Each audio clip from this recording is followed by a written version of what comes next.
Court marriage.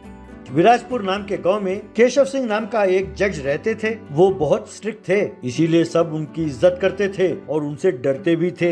उसी गांव में बद्री नाम का एक वकील भी रहता था। उसने प्रैक्टिस नई शुरू की थी, पर उसके पास कोई केस लेकर आता नहीं था।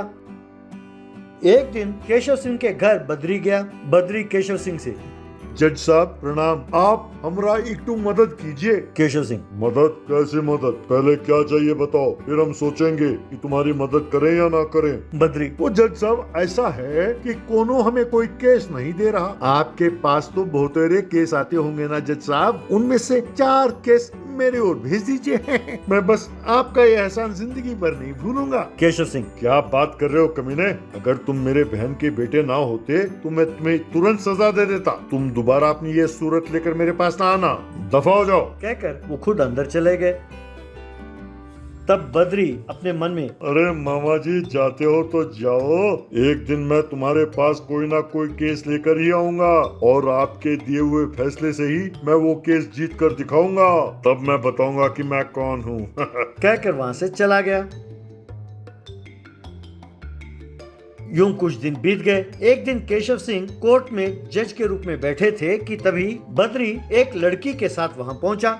बद्री जज साहब से, जज साहब कृपा करके आप ही मुझे बचाएं। मैंने अपनी पसंद की लड़की से शादी की, लेकिन मेरे पिताजी इसके खिलाफ हैं। प्लीज जज साहब आप ही मुझे बचाइए। केशव सिंह, देखो बद्री, अगर ऐसी कोई बात हो तो सीधा कोर्ट में नहीं आते, पहले जाकर पुलिस स्टेशन में कंप्लेंट दर्ज करो। क्या तुम इतना भी नहीं जानते? तुम एक वकील हो ना? बद्री, जज साहब अब मैं पुलिस के पास भी गया, तब भी इस केस की सुनवाई तो आप ही की अदालत में होगी ना। कृपा करके आप मेरी इस पिटीशन को स्वीकार करें जज साहब। कहकर उसने जज साहब को अपने पास से कुछ कागजात दिए। उन कागजों को जांचते हुए जज साहब, अगले हफ्ते अपने पिताजी को अदालत में ले आओ, मैं उनसे बात करूंगा। इसकी जरूरत नहीं है जज साहब, मेरे पिताजी कोर्ट के बाहर ही खड़े हैं, मैं उन्हें अभी बुलाता हूँ। यूं कहते ही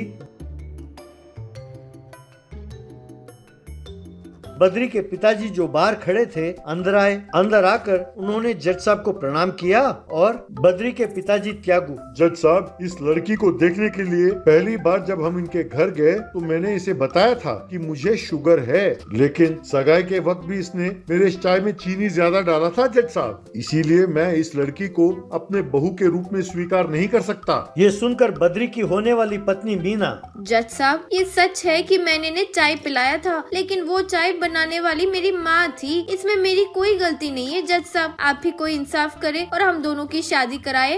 तब जज, देखो त्यागू, लड़की कह रही है ना कि गलती उसकी नहीं है, और शादी से पहले ऐसी बातें तो होती रहती हैं। पहले इन दोनों की शादी करा दो, बाकी बातें बाद में देखेंगे। ऐसा कहते ही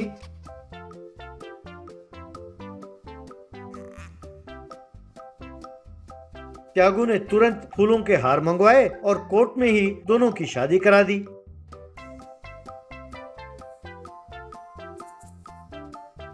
शादी होने के बाद ही नाचते हुए बद्री, याहू, अब मेरी शादी हो गई पिताजी, मेरा पहला केस मैं जीत गया बापू, कहकर चिल्लाते हुए नाचने लगा। तब त्यागू, अरे रुको बेटा रुको, जैसा तुमने कहा तुमने अपने मामा जी से पहला केस जीत लिया बेटा, तुमने ये बढ़िया नाटक किया बेटा, मजा आ गया। मजा आ गया। ये सुनकर जज गुस्से में, You stupid people, ये सब नाटक था। तुम लोगों को कोर्ट में मजाक सूझ रहा है? कोर्ट के कीमती वक्त को तुम यूं बर्बाद कर रहे हो। मैं तुरंत तुम दोनों की खबर लेता हूँ। आज सारा दिन तुम दोनों को यहाँ मुर्गा बनकर रहना होगा।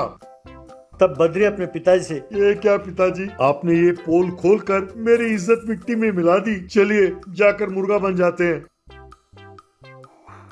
इस तरह दोनों शाम तक कोर्ट में मुर्गा बनकर बैठे रहे।